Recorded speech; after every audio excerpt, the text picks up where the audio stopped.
হাবিব, কিতাব কাকে বলে, ঈমান কাকে বলে আপনি কিছুই জানতেন না। কেন এই কথা বললেন? 25 বছর বয়স থেকে 40 বছর বয়স পর্যন্ত আল্লাহর নবী গারে হেরার মধ্যে ছিলেন না? কি ভাবছিলেন? আমার মনটা ভালো না, মনটা যেন আমার ভালো হয়, এলাকায় থাকতে ভালো লাগে না, এখানে আসার পরে আমি এখানে জব করতেছি, এইগুলা না। নবী 5টা বিষয় নিয়ে চিন্তা করেছেন। মহাভারত এই কম তো ডাকাত, এদের ডাকাতি কেমনে দূর করা যায়। এদের মধ্যে থেকে কেউ যদি এতিম হয়, সাথে সাথে এতিমের মাল ভোগ করে খায়, এটা তো মানবিক সমাজ হতে পারে না। কেমনে দূর করা যায়? এরা কাবা ঘরকে মূর্তির মিউজিয়াম বানায় ফেলছে, কেমনে এখান থেকে দূর করা যায়। এই মানুষগুলা, এরা তো স্ত্রীদেরকে, নারীদেরকে কোনো সম্মান দেয় না, নারীদের সম্মান কেমন করে ফেরত দেওয়া যায়। টোটা ফাটা বিষয় নিয়ে এমন যুদ্ধ করে, 100 বছর পর্যন্ত চলে যুদ্ধ। বাজাতির যুদ্ধ কেমনে বন্ধ করা যায়। আল্লাহ নবীর এরকম মৌলিক 5টা বিষয় নিয়ে ভাবেন। 1 বছর 2 বছর নয়, 15 বছর। আল্লাহ বলছেন, মা কুনতা তাদরি মাল কিতাবু ওয়ালাল ঈমান। আপনার কিতাবের ব্যাপারেও সম্যক ধারণা ছিল না, ঈমানের ব্যাপারেও ধারণা ছিল না।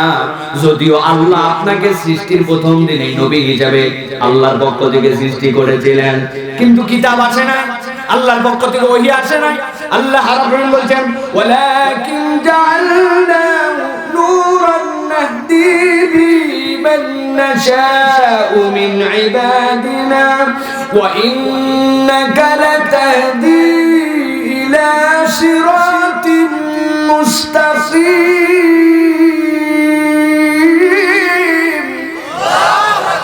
আমার আল্লাহ বলছেন, কিছুই যখন জানতেন না, তখন আমি আল্লাহ আপনাকে কি দিলাম?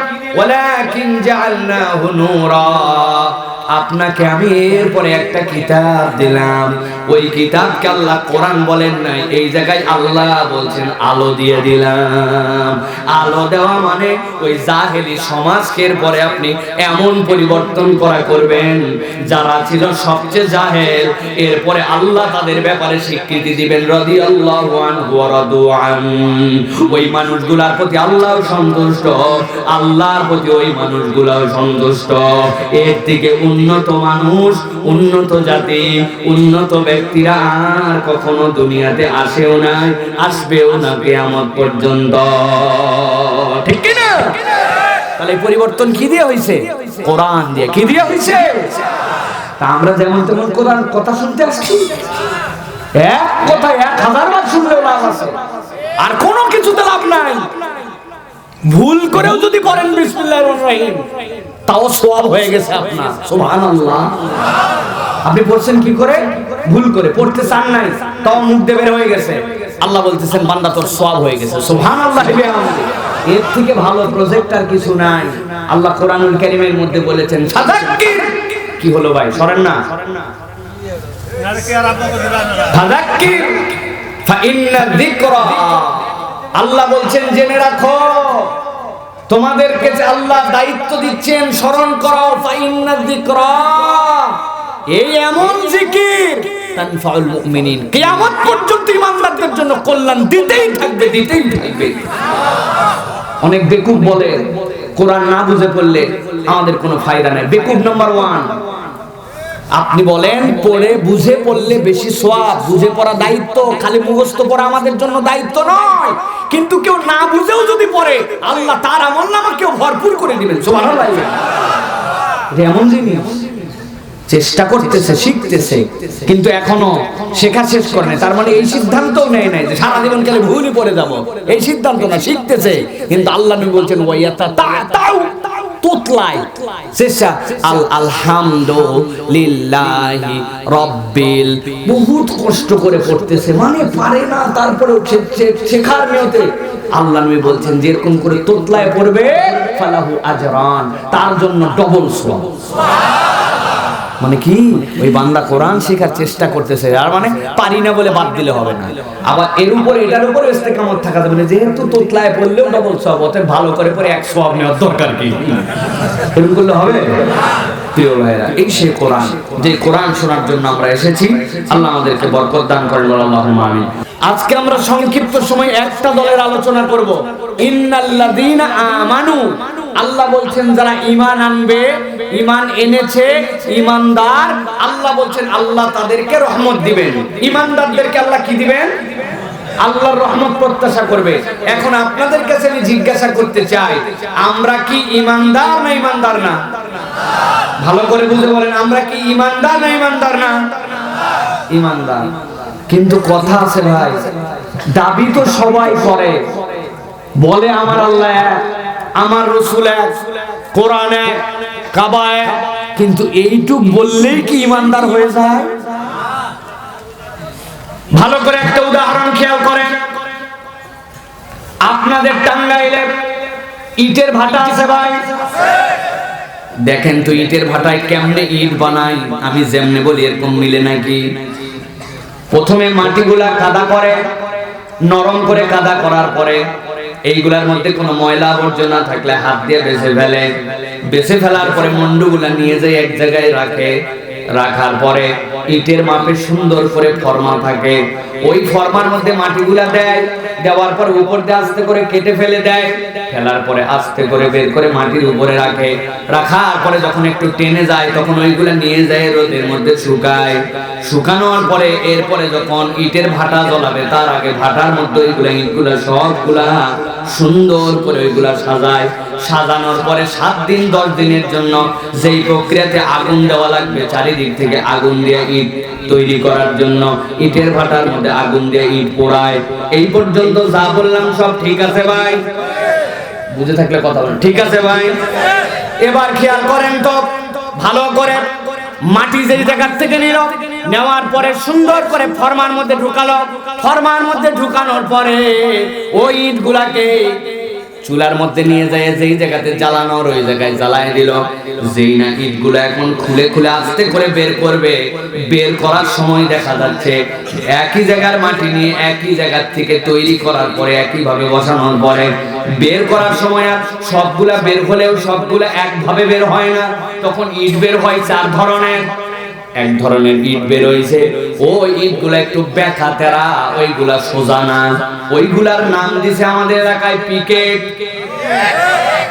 ওইগুলা ইট দিয়ে গাঁথনির কাজ করা যায় না, ওইগুলা ইট ঝাঁকি মেশিনের মধ্যে দিবে, দেওয়ার পরে আস্তে করে ঝাঁকি দেওয়ার পরে ওইগুলা খোয়া হয়ে যাবে, ঠিক কি না?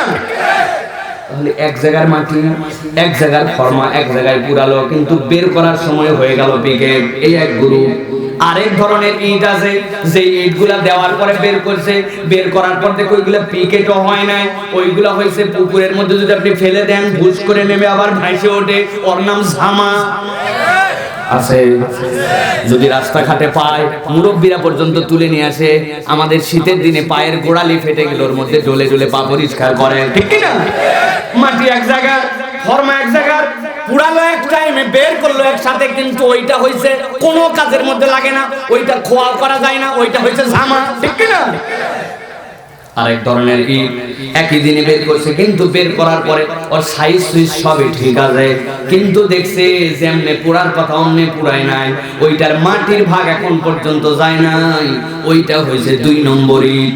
ওইটা গাঁথনির কাছে দেয় না, দিলে তো নোনা ধরে যাবে, বেশি দিন বিল্ডিং টিকবে না। ওইটার কাজ কি?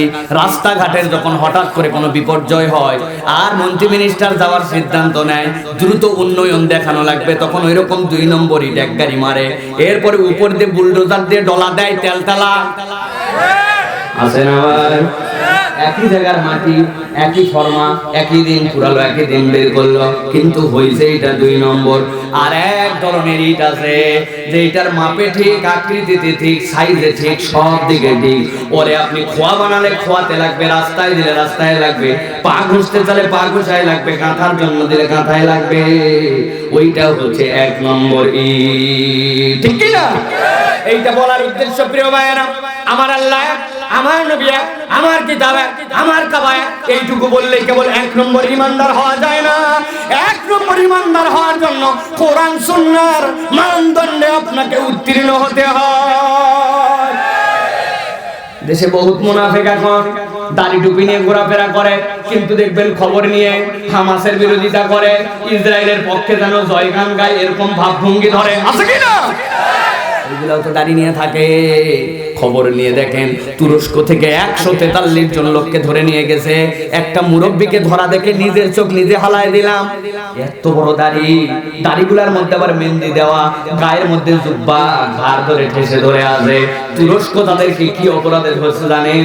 ওরা ইসরায়েলের গোয়েন্দা মোসাদের হয়ে তুরস্কের মধ্যে ফিলিস্তিনের বিপক্ষে অবস্থান নিয়ে তুরস্কের মধ্যে অশান্তি সৃষ্টি করার জন্য ইসরায়েলের টাকা খায় কাজ করে। ওর দাড়ি আছে, ওর টুপি আছে, জুব্বা আছে। তার মানে সব দাড়িওয়ালা, জুব্বাওয়ালা, টুপিওয়ালা এইটা হলে ইমানদার হওয়া যায় না। আল্লাহ রাব্বুল আমিন বলছেন, ইন্নাল্লাযীনা আমানু ওয়াল্লাযীনা হাজারু ওয়াজাহাদু ফী সাবীলিল্লাহি উলাইকা ইয়ারজুনা রাহমাতাল্লাহ।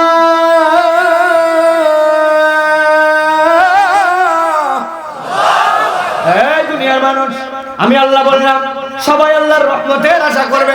আমি আল্লাহর রহমত প্রাপ্ত বান্দাদের মধ্যে অন্তর্ভুক্ত হয়ে গেছি। আল্লাহ বলেন এত সোজা নয়। আমি এই 3 দলকে বললাম, এই 3 দলের মধ্যে তোমার নাম যদি থাকে তাহলে তুমি কেবল আল্লাহ রাব্বুল আলামিনের রহমত প্রাপ্ত বান্দাদের তালিকায় নিজের নাম দেখতে পাবে। আজকে আমরা প্রকৃতার্থে কোন ব্যক্তিরা ইমানদার কেবল মুখের দাবিতে নয়, আল্লাহর কোরআন থেকে ইমানদার কিসে হওয়া যায় আর ইমানদার ঈমান কেমনে নষ্ট হয়ে যায় এই বিষয়ের উপরে সংক্ষিপ্ত কিছু কথা শুনে বুঝে এর উপরে ইস্তেকামত থাকবো এই নিয়ত করে বাড়িতে যেতে চাই। রাজি আছেন? রাজি আছেন আপনারা? না বলে আর উপায় নাই। এইগুলা আপনার বাচ্চা কাচ্চাকে স্কুলের মধ্যে কি শিখাচ্ছে আপনি তো খবর রাখেন না বাবা। পহেলা জানুয়ারির বই উৎসব করাই দিছে, আপনি মনে করছেন বই না বউ পালাম, কিন্তু আপনি যে কি পাইছেন আপনি জানেন না। বইয়ের মধ্যে আপনাকে শিখাচ্ছে ছোটবেলায় ছেলে আর মেয়ে যেমনি হোক এটা আসল পরিচয় নয়। আসল পরিচয় বড় হওয়ার পর ও যেটা বলবে। একজন আর পুরা পুরুষাঙ্গ আছে, সব আছে, কিন্তু বড় হয়ে বলছে আমি মহিলা, আপনাকে মানিয়ে নেওয়া লাগবে মহিলা। কোথায় শিখাচ্ছে? আপনার বইয়ের মধ্যে। বড় হওয়ার পরে বলছে ওর সব আছে, কিন্তু তারপরে বলছে মেয়ে তার সব অঙ্গ, কিন্তু আমি পুরুষ, আপনাকে স্বীকার করে নিতে হবে। এগুলা কেন শিখাচ্ছে? ছোটবেলার আত্মপরিচয় জেনে জেনে বড় হলে সে তো জানেই আমি পুরুষ। একজন পুরুষ তো আরেকজন পুরুষকে বিয়ে করতে পারে না, একজন নারী তো আরেকজন নারীকে বিয়ে করতে পারে না। কিন্তু একবার যদি তাকে বুঝাই দেওয়া হয় যে বাবা এইগুলা অঙ্গ টঙ্গ দিয়ে পরিচয় হয় না, বড় হয়ে তোমার যেটা মন চায় ওইটাই তোমার পরিচয়, তাহলে সুবিধা কি হবে? তাহলে ওই ইউরোপ আমেরিকার পচা কালচার, ওই কওমে লূত আলাইহিস সালামের দুষ্ট প্রকৃতির যে লোকগুলা ছিল তাদের কালচার এদের মধ্যে ঢুকা যাবে। ছেলে ছেলেও বিয়ে করতে পারবে, মেয়ে মেয়েও বিয়ে করতে পারবে। এইটা করলে ইমানদারদের ইমান তাহজিব তামাদ্দুন নষ্ট করা যাবে। এছাড়া ইমানদারদেরকে তো রাস্তার থেকে সরানো যায় না। অতএব এইটা ইহুদি নাসারা চক্রান্ত, পাশ্চাত্যবাদের আদর্শ আপনার আমার বইয়ের মধ্যে ঢুকানো হয়েছে, ঠিক কি না? সতর্ক হন, তাছাড়া ঈমান চলে যাবে। প্রিয় ভাইরা, এগুলা গরম ওয়াজ নয়, এগুলা প্রত্যেক মাহফিলে আপনাদেরকে জানানোর ওয়াজ। কি শিখাচ্ছে আপনি কিচ্ছু জানেন না, যে কিভাবে আপনার বাচ্চার ঈমানকে ধ্বংস করায় দিচ্ছে। স্কুল যেটা বানাইছে কার টাকায়? সরকারি টাকায়, তাই না? সরকার আসমান থেকে টাকা নিয়ে আসছে। আপনার আমার একটা সাবান কিনেন যে, মাথায় তেল দেন যে, জুতা কিনেন যে, প্রত্যেক জায়গা থেকে ট্যাক্স যায়। জমির খাজনা দেন না? ট্যাক্স দেন না? ভ্যাট দেন না? যা কিনেন তাই দেওয়া লাগে। দাম বাড়তে আছে, মানুষ ছাড়া সবকিছুর দাম বাড়ছে। আল্লাহর রহমতে যার দাম একবার বাড়ছে বাংলাদেশে তার দাম আর কমে নাই। মানুষ মনে করছিল কিছু না খায় পারি বাবা, একটু ভাতটা খায় থাকবো বা আলু খায় থাকবো, উপায় নাই। আলু ভর সিজনে 70। প্রিয় ভাইরা, এটা বলার উদ্দেশ্য কি? আপনার আমার টাকা দিয়ে স্কুল বানালো, টিচারের বেতন দিল, বই ছাপালো, আর আপনার আমার বাচ্চাদেরকে ঈমান বিধ্বংসী কথা শিখিয়ে দিবে। আপনি আমি যদি চুপ করে থাকি কি হবে জানেন? আপনার 3টা মেয়ে আর একটা ছেলে, ওই আইনের আলোকে 30 বছর পরে আপনার মেয়ে বলবে আমি মেয়ে না আমি ছেলে। কেন? আপনার ছেলে পাবে 2 ভাগ, মেয়ে পাবে 1 ভাগ। ও বলবে আমার ভাগ সমান করা লাগবে, এই জন্য আমি এখন ছেলে হলাম। সমাজে বিশৃঙ্খলা হবে কিনা? মেয়ের যে চাকরি, ওই জায়গাতে এক ছেলে দেখবে মেয়েদের কোঠা কম, ওই কিছুদিন পরে বলবে আমি মেয়ে, আপনাকে মেনে নিতে হবে। আপনার মেয়েকে আপনি বিশ্ববিদ্যালয়ে পড়তে দিবেন, আপনার মেয়ে ফজিলাতুন্নেসা মুজিব হলের মধ্যে যায় সিট পাবে, কিন্তু একটা মরদ বুকে লোম আছে, গালে দাড়ি আছে, নিচে এত বড় অঙ্গ আছে, কিন্তু সে বলবে বিশ্ববিদ্যালয়ে ঢোকার পরে না আমি মেয়ে। অতএব ওই ছেলেকে সাদ্দাম হোসেন হল থেকে ফজিলাতুন্নেসা হলে দেওয়া লাগবে। আপনার মেয়ের পাশে একটা মরদ শুয়ে থাকবে। এই আইন করার জন্য এই চেষ্টা করা হচ্ছে। আমরা অযৌক্তিক কথা বলছি না, এটা থেকে দেশ এবং জাতিকে বাঁচাতে হবে, ঠিক কি না? বাচ্চাদেরকে কিচ্ছু শেখানো হয়, ঈমান ইসলাম শেখানো নাই। ধর্মীয় পুস্তক 4 সাবজেক্ট হলে তাও পাস করার চিন্তা ছিল, এখন পাস ফেলই নাই, পড়বে কেউ? হ্যাঁ, 4 সাবজেক্ট হয়েছিল, তারপরে 33 পালে পাস। এখন বলছে ওটা পাস ফেলই নাই, পড়লে ভালো, না পারলে আরো ভালো। আছে না ভাই? আহা, অথচ এইগুলাই আমাদের জন্য সবার আগে শিক্ষা দেওয়ার কথা ছিল। কেননা নৈতিকতা পিএইচডি টিএইচডি ডিগ্রি দিয়ে হয় না। রাস্তার খোয়া বালু খায়, সরকারের টাকা খায়, ব্যাংক লুট করে, দেশের টাকা বিদেশে পাচার করে, ব্যাংকে হাওয়া করে দেয়। অশিক্ষিত জুতা চোর নয়, পড়ালেখা করা শিক্ষিত চোর এগুলা, ঠিক কি না? তার মানে এই শিক্ষা তার জন্য সুশিক্ষা হয় নাই। সুশিক্ষা ওইটা, নৈতিক শিক্ষা যেইটা। আপনার বাচ্চাকে নৈতিক শিক্ষা কি দিয়ে দিবেন? ধর্মীয় শিক্ষা ছাড়া নৈতিক শিক্ষা দেওয়া সম্ভব? পাসপোর্ট অফিসে গেছিলাম বহুদিন আগে, তাও কেবল সিসি ক্যামেরা উদ্বোধন হয়েছে তখন। আমি বললাম হজে যাব, আমার পাসপোর্ট আগেরটা শেষ হয়েছে, তাড়াতাড়ি রিনিউ করে দেন। খালি ঘুরায়। আমি বললাম ভাই স্পিড মানি যদি লাগে, আমি শুনছি টাকা নাকি দেওয়া লাগে, নিলে নেন কিন্তু তাড়াতাড়ি করেন। খালি ঘুরায় ঘুরায় টুরায় দোতলার থেকে নিচতলায় নিয়ে আসছে। নিচতলার মধ্যে সিঁড়ির এক জায়গা সমান আছে না, ওই জায়গায় দাঁড় করে বলতে 500 টাকা দেন। আমি বললাম ভাই তুই নিবি, এত ঠেলে মেলে এই জায়গায় আসছিস কেন? উপরে বললেই তো টাকা দিয়ে দিতাম। ওই হুজুর এই বিল্ডিংটি সিসি ক্যামেরা নিয়ন্ত্রিত, কিন্তু আমরা কম্পিউটারে চেক করে দেখছি সব জায়গার ভিডিও আসলেও একতলা সিঁড়ির থেকে দোতলার এই জায়গাটাই কোনো ভিডিও আসে না, এই জন্য টাকা এই জায়গায়। আপনি বুঝছেন? আপনি সিসি ক্যামেরা দিয়ে আপনি ঠিক করে দিবেন? সহজ নয়। অন্তরের ভেতরে সিসি ক্যামেরা ফিট করার মতো মন মানসিকতা, তাকওয়া সিসি ক্যামেরা, ওইটা গণিত বাংলা ইংরেজি দিয়ে নয়, ওইটা ধর্মীয় শিক্ষা দিয়ে হয়। অথচ আমাদের দেশে ধর্মীয় শিক্ষাকে আমরা এখন এমন পর্যায়ে নিয়ে গেছি যেটা না পড়লে বেশি ভালো, যদি পড়ে পড়ুক, ঠিক কিনা ভাই? ভালো করে এই জন্য সতর্ক করলাম, যাদের বাচ্চা কাচ্চা ক্লাস 7 এ আছে, ক্লাস 7 এর সামাজিক বিজ্ঞান বই 41, 42, 43 নম্বর পৃষ্ঠা পড়বেন। এরপরে স্কুলে যাবেন, যাওয়ার পরে বলবেন আমার সন্তানকে স্কুলে রাখতে হলে এই 3 পৃষ্ঠা আঠা দিয়ে বন্ধ করে দিবেন, এইটা পড়বে না। আর যদি পড়তে হয় তাহলে এই 3টা বাদ দিয়ে আমার বাচ্চাকে পড়াতে হবে, ঠিক কি না? পারবেন? পারবেন? আমাদের উদ্যোগী হতে হবে। কারা কারা আমাদের টাকায় আমাদের বইটা ঢুকায়, আমাদের জানা দরকার, ঠিক কি না? সরকার প্রধান যিনি মুসলমান পরিচয় দেয়, মন্ত্রী মুসলমান পরিচয় দেয়। তো মুসলমান পরিচয় দিলে আপনার আদর্শে আপনাকে শতভাগ সততা রাখতে হবে। কেউ যদি আওয়ামী লীগ করে যাওয়ার পরে যদি জিয়াউর রহমানের কবরে যায়, যদি ফুলের মালা দেয়, ওর আওয়ামী লীগে রাখবে? ওরে কথা বলেন না কেন? রাখবে ওকে? খালেদা জিয়ার জন্মদিন 15 আগস্ট যদি কেউ পালন করে, আবার বলে যে আমি বঙ্গবন্ধুর আদর্শ লালন করি, ঠাড়ায় থাপ্পড় তোকে বের করে দেওয়া আওয়ামী লীগ থেকে, ঠিক কি না? তা আপনার যদি এইটুকু আদর্শের মধ্যে কম বেশি হলে আপনি লোড নিতে পারেন না, তাহলে ইসলামের একটা আদর্শ, ইসলামের একটা নীতিমালা, ইমানের একটা নীতিমালা আছে না? ইমানের নীতিমালাও আপনাকে স্বীকার করতে হবে। ইমানের নীতিমালার বাইরে গেলে আপনি যেই হন না কেন আপনার ইমান থাকবে না, ঠিক কি না? পরিষ্কার কথা ভালো করে বলে দিলাম, ঈমান বোঝার জন্য ভালো করে বোঝেন। আল্লাহ রাব্বুল আলামিন নবীজি সাল্লাল্লাহু আলাইহি সাল্লামকে বলছেন, নবী ইন্নাল্লাযিনা আমানু বললাম, ওই ঈমান আপনার উম্মতকে আপনি কেমনে বুঝাবেন? ওই ঈমানটা কেমনে জানবে? ঈমান যদি অমুকের মত এদিক সেদিক বিভিন্ন দিক থেকে যদি আপনাকে জানানো হয়, যেই দল এই দলের সাপোর্টার, তাহলে ওই দল বলবে ওই দলের মত অনুযায়ী ঈমান আমি নিব না। আরেক দল বলবে আপনার দলে আমি না, অথবা আপনার দলের মত অনুযায়ী আমি ঈমানের সংজ্ঞা নিব কেন? কথা এরকম ঝামেলা হতে পারে কিনা? আল্লাহ বলছেন এই সকল কোনো ঝামেলা নাই, কোরআন থেকে আপনার উম্মতের কাছে আপনি ঈমান শিখাবেন। আল্লাহ নবী সাল্লাল্লাহু আলাইহি ওয়াসাল্লামকে আল্লাহ 10টা প্রশ্ন উত্তর দিয়েছেন। এই 10 প্রশ্ন উত্তরের মাধ্যমে ঈমানের বার্তাটা আপনার আমার কাছে পরিষ্কার হয়ে যাবে।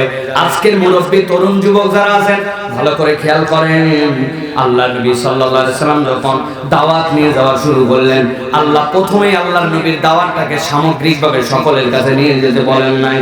আল্লাহ বলছেন হে রাসূল আনজির আশিরাতাকাল আকরাবিন, আপনার নিকট যারা আছে, আত্মীয় যারা আছে, আপনার যারা বংশের জ্ঞাতির মধ্যে যারা আছে তাদের কাছে আপনি এই বার্তাটা নিয়ে যান, দাওয়াতটা নিয়ে যান।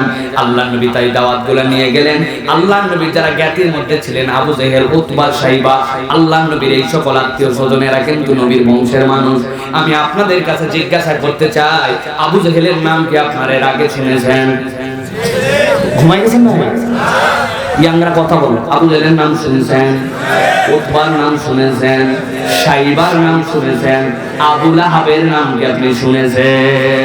এবার উত্তর দেন তো, এরা কি ইসলামের বন্ধু নাকি শত্রু? আল্লাহ রাব্বুল আলামিন বলছেন যারা ইসলাম পছন্দ করে না, আপনার যারা ঈমান এনেছে তাদেরকে কষ্ট দেয়, এমন কষ্ট দেয়, কাউকে বা মরুভূমির মধ্যে চিৎ করে শোয়ায় রাখে, কাউকে বা উটের পিছনে বেঁধে দৌড়ায় লাগায়, কাউকে বা বর্ষা নিক্ষেপ করে হত্যা করে ফেলে দেয়। ওই মানুষগুলা যারা ইসলাম পছন্দ করে না, কোরআন পছন্দ করে না, নবীর দাওয়াত পছন্দ করে না, তাদের কাছে যাওয়ার পরে আপনি জিজ্ঞাসা করবেন, কথা কিন্তু ঠান্ডা মাথায় বুঝবেন, উল্টা পাল্টা উত্তর দিবেন না, কিন্তু ভালো করে খেয়াল করেন। ওই আবু লাহাব, উতবা, সাইবা তাদের কাছে আল্লাহর নবী আল্লাহ বললেন যাওয়ার পরে জিজ্ঞাসা করবেন তাদের কাছে 2টা প্রশ্ন। কি প্রশ্ন? কুল হাল ইয়াস্তাউিল্লাযীনা ইয়া'লামুনা ওয়াল্লাযীনা লা ইয়া'লামুন, এই দুনিয়াতে যারা জানে আর যারা জানে না এই দুই দল কি এক? কথা বলেন হ্যাঁ। কিন্তু এই যে জানে আর জানে না বলা হলো, এটা কোন জানা? এই জানাটা কোন জানা? একজন লোক বিশাল ডক্টরেট, বিশাল পিএইচডি, দুনিয়ার সব জ্ঞান তার কাছে আছে, কিন্তু আল্লাহ চেনে না, ইসলাম চেনে না, ঈমান চেনে না। আল্লাহর কাছে কি তার ওই জানার কোনো দাম আছে ভাই? আপনার এলাকার ফকির একটা মিসকিন চেয়ে খায়, কালেমা নিয়ে কবরে চলে গেছে, ও হয়েছে জান্নাতের পথযাত্রী, আর দুনিয়ার সব টাকা পয়সার মালিক, কিন্তু কালেমা তার সাথে নাই। ও আজকে মারা গেছে, সে হয়েছে জাহান্নামের পথযাত্রী। সুতরাং ঈমানের জানাটা আল্লাহর কাছে দামি। ঈমান ছাড়া অন্য যত জানা এইগুলা আল্লাহর কাছে কোনো দাম নাই, ঠিক কি না? আল্লাহ বলছেন ওই ঈমান বুঝানোর জন্য এবার নবী আপনি ওই আবু জেহেল, উতবা, সাইবার কাছে যে প্রশ্ন করবেন, গভীর মনোযোগ। আল্লাহ বলছেন কি জিজ্ঞাসা করবেন? কুল্লিমানিল আরদু ওয়া মান ফিহা ইন কুনতুম তা'লামুন সায়াকুলুনা লিল্লাহি কুল আফালা তাযাক্কারুন।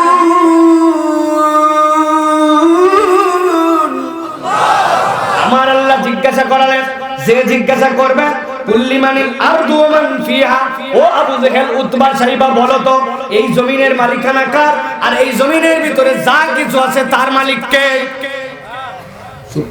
আপনাদের কাছে জিজ্ঞাসা করছে, আপনাদের কাছে জিজ্ঞাসা করলে আপনারা উত্তর দিবেন।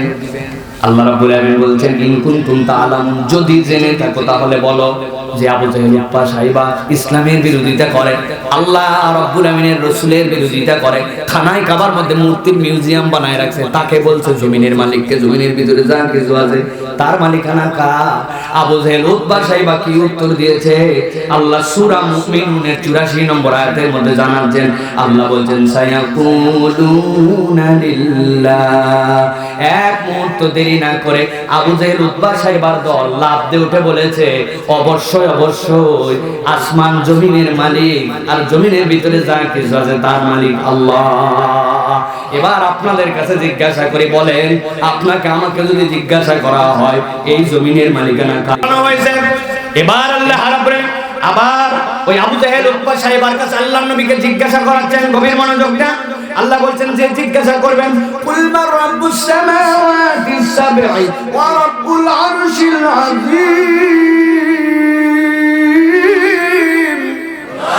ওই আবু জেহেল, উতবা, সাইবার কাছে জিজ্ঞাসা করবেন, কি জিজ্ঞাসা? 7 তবক আসমানের মালিকানা কার আর আরশে আযমের মালিক কে? নবী জিজ্ঞাসা করেন তাদের কাছে যে আবু জেহেল উতবা সাইবা মনে করছে নবী যখন এই কথা জিজ্ঞাসা করেন নিশ্চয়ই আমরা বোধহয় অন্য কারো নাম বলবো। আল্লাহ বলছেন তারা অন্য কারো নাম বলবে না। সাথে সাথে আবু জেহেল উতবা সাইবা লাভ দিয়ে বলেছে আল্লাহ কদ সিন সাউফা সিন ব্যবহার করেছেন এই জায়গায় সায়াকুলুনা লিল্লাহ। এক মুহূর্ত দেরি না করে তারা বলছে অবশ্যই অবশ্যই ওই সাত তবক আসমান আর আরশে আজিমের মালিক আল্লাহ। এবার আপনাদের কাছে জিজ্ঞাসা করব, ঠোঁট বন্ধ রাখবেন না, বলেন তো সাতটা আসমানের মালিকানা কার? আরশে আজিমের মালিক কে? আবু জেহেল উতবা সাইবার কাছে এই প্রশ্ন জিজ্ঞাসা করার পরে কার নাম বলেছিল? কার নাম বলছে? চারটা প্রশ্ন শেষ, গভীর মনোযোগ। আল্লাহ রাব্বুল আলামিন বলছেন এবার আপনি তাদের কাছে যে জিজ্ঞাসা করবেন, আসমান জমিনের কথা তো শুনলাম, আসমানের সাতটার কথা শুনলাম, আর শাজিমের কথা শুনলাম, এবার জিজ্ঞাসা করবেন কুল মান বিয়াদিহি মালাকুতু কুল্লি শাইইন ওয়া হুয়া ইউজিরু ওয়া লা ইউজারু আলাইহি ইন কুনতুম তা'লামুন। তাদেরকে যে জিজ্ঞাসা করবেন মালাকুত আল্লাহ রাব্বুল আমিনের যে জগৎ, এই সকল জগতের কর্তৃত্ব ক্ষমতা কার হাতে? আর কেবলমাত্র যিনি আশ্রয় দিতে পারেন তাকে কারো কাছে আশ্রয় নিতে হয় না। এই রবের নাম কি? আবু জেহেল বলো। আল্লাহ রাব্বুল আমিন বলছেন জিজ্ঞাসা করতে দেরি তারা সাথে সাথে বলবে সায়াকুলুনা লিল্লাহ কুল ফাআন্না তুসহারুন। তাদের কাছে জিজ্ঞাসা করার সাথে সাথে বলো কি আশ্রয় তো একমাত্র আল্লাহ দিতে পারে, তাকে কারো কাছে আশ্রয় নিতে হয় না। মালাকুত জগৎ সমূহ যত কিছুর কর্তৃত্ব ক্ষমতা সব তো আল্লাহ। আপনার কাছে যদি জিজ্ঞাসা করি বলেন তো জগৎ সমূহের কর্তৃত্বের মালিক কে? কে ভাই, সন্দেহ আছে কোনো? আশ্রয় যদি কারো কাছে চাইতে হয় প্রকৃত আশ্রয় কে দিতে পারে? কারো কাছে আশ্রয় নিতে হয় না যাকে, তিনি কে? এই সকল প্রশ্নের উত্তরে আবু জেহেল উতবা সাইবা কার নাম বলেছিল? ঠিক তো? আল্লাহ রাব্বুল আমিন বলছেন এই পর্যন্ত প্রশ্ন উত্তর শেষ। এবার ক্রিটিক্যাল প্রশ্ন দেওয়া হবে তাদের কাছে তিনটা। ইতিমধ্যে দেখা যাচ্ছে হযরত সুমাইয়া রাদিয়াল্লাহু তাআলা ঈমান এনে ফেলেছেন, প্রথম পারিবারিক ঈমান এনেছেন। এর আগ পর্যন্ত ইন্ডিভিজুয়াল ঈমান, কিন্তু হযরত সুমাইয়া রাদিয়াল্লাহু তাআলা স্বামী সন্তান সহ ঈমান এনে ফেললেন। আবু জেহেলের কাছে খবর চলে গেছে, আবু জেহেল ডেকে পাঠাইছে, খানায় কাবার চত্বর মিটিং লাগাইছে। আই তুই কি ঈমান আনছিস? বলে হ্যাঁ। পরিবার সহ? হ্যাঁ। কেন ঈমান আনলি? হযরত সুমাইয়া রাদিয়াল্লাহু তাআলা মহিলা কিন্তু বড় ডান পিটা মানুষ, ঈমানের জজবায় উনি বলছেন আমি যে ঈমান আনছি পরিবার নিয়ে, তোমার বাপেরটা খাইয়ে দেয় নয়, আমার স্বামী আমার বাপেরটা খাই ঈমান আনছি, তোর কাছে জবাবদিহি করা লাগবে কেন? আল্লাহু আকবার। সহ্য করতে পারে না আবু জেহেল। হাতের মধ্যে একটা বর্ষা ছিল, বর্ষাটা নিক্ষেপ করে দিয়েছে। ইতিহাস সাক্ষ্য দিচ্ছে হযরত সুমাইয়া রাদিয়াল্লাহু তাআলা লজ্জাস্থান ভেদ করে এপার ওপার বেরিয়ে খানায় খাবার চত্বরে হযরত সুমাইয়া শহীদ হয়ে গেলেন। আল্লাহর নবীর কাছে খবর গেছে, নবীজির হৃদয়টা নরম, কিন্তু নবী সহ্য করতে পারেন না খানায় খাবায় আল্লাহ নবী আসেন না।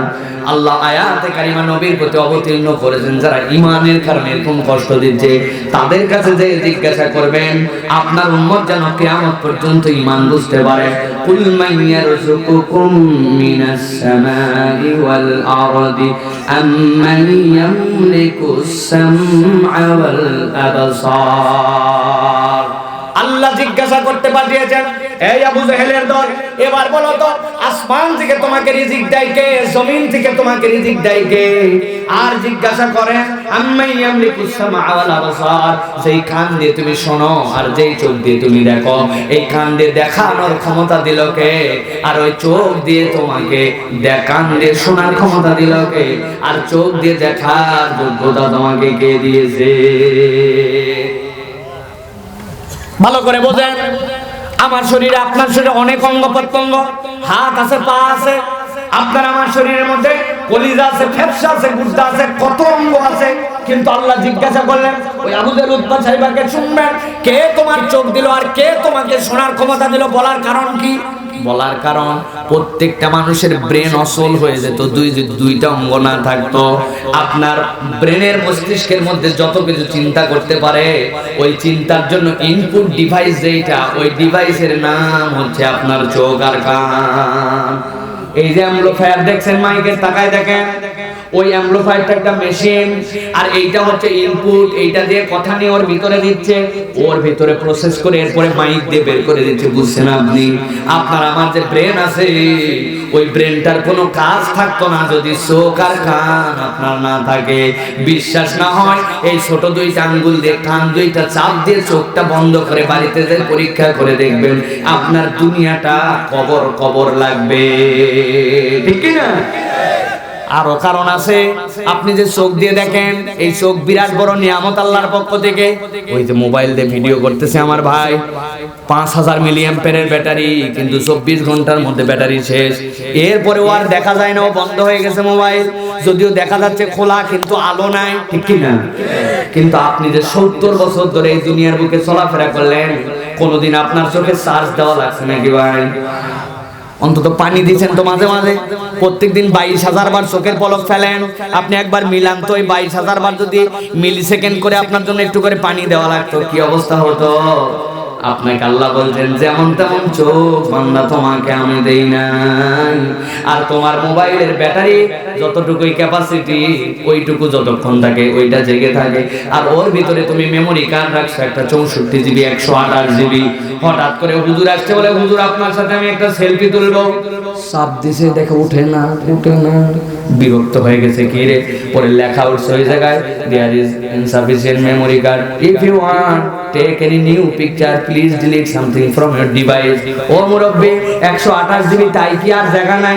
নতুন ছবি তুলতে চাইলে আগের কিছু ডিলিট করো। ঠিক কিনা? কিন্তু আপনাদের এলাকায় কোনোদিন এরকম হয়েছে নাকি? 70 বছরের মুরব্বী সকালবেলা হঠাৎ করে শুনে, কে জানি কানের পিছন দিয়ে বলছে হ্যাপি বার্থডে টু ইউ চাচা, আজকে আপনার শুভ জন্মদিন। আপনি হওয়ার পরের থেকে চোখ দিয়ে দেখতেছেন আর কান দিয়ে শুনতেছেন। Your brain's memory is already full. আপনার মাথা ফুল হয়ে গেছে। যদি এখন থেকে নতুন কিছু দেখতে চান, ব্রেনের কিছু ডিলিট করেন বলছেন। তো ভাবলেন না আপনি কোন রব আপনাকে অসীম মেমোরি দিল? আল্লাহ বলছে এমনি এমনি চোখের কথা, এমনি এমনি কানের কথা বলি নাই। জিজ্ঞাসা করেন যে কুল মান ইয়ারযুকুকুম মিনাস সামাই ওয়াল আরদি আম্মান ইয়ামলিকুস সামআ ওয়াল আবসার। কে তোমাকে চোখ দিল, কে তোমাকে কান দিল, আর কে তোমাকে আসমান জমিন থেকে রিজিক দিল? ও আবু জাহেলের দল, তোমাদের কাছ থেকে উত্তর শুনতে যায়। আল্লাহ বলছেন সাথে সাথে এবার তার কাছে যে আরো দুইটা কঠিন প্রশ্ন করবেন। কি প্রশ্ন? আল্লাহ বলছেন ওয়ামান ইউখরিজুল হাইয়া মিনাল মাইয়িতি ওয়া ইউখরিজুল মাইয়িতা মিনাল হাইয়্যি ওয়া মান ইউদাব্বিরুল আমর ফাসায়াকুলুনা আল্লাহ।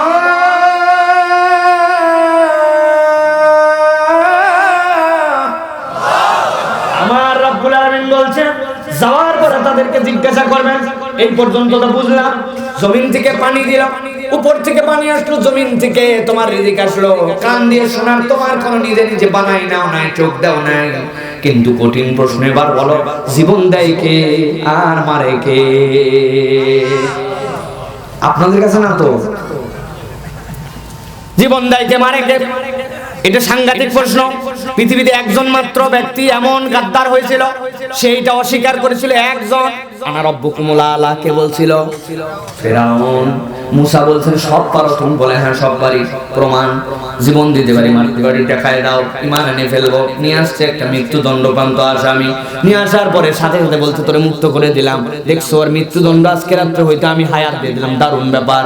এবার একটা মারা, বলছে তোমার কোনো অপরাধ আছে? বলে না। কি জন্য ধরে আনছে? বলছে আগে ধরে আনছে, পরে মামলা দেওয়া হবে, কোনো গ্রেফতারে নিয়ে আসছে। নেওয়ার পরে বলছে তোমার তো অপরাধ নাই না, এই তলোয়ার দাও। কল্লার থেকে ধর আলাদা করছে। দেখো মুসা একটারে ছেড়ে দিয়েছে, একটারে তোমার সামনে এক্ষুনি হত্যা করে ফেলছি। মুসা বলছে সবই বুঝলাম, দারুণ দেখাইছেন, আপনার সামনেই পড়ে আছে, অল্প একটু বাকি আছে আমার এই মানানা আপনার প্রতি। সেইটা হচ্ছে যে এইটাকে কেবলই ধর থেকে জান থেকে ধর থেকে দেহটা আলাদা করে দিলেন, সামনেই তো পড়ে আছে। ওইটাকে একবার খালি আবার বলেন তো, ধরার দেহটা ঠিক করে আপনার নাম ধরে ডাকার জন্য। বেশি বেশি কথা বলা, বাজে কথা আছে না এই পার্টি?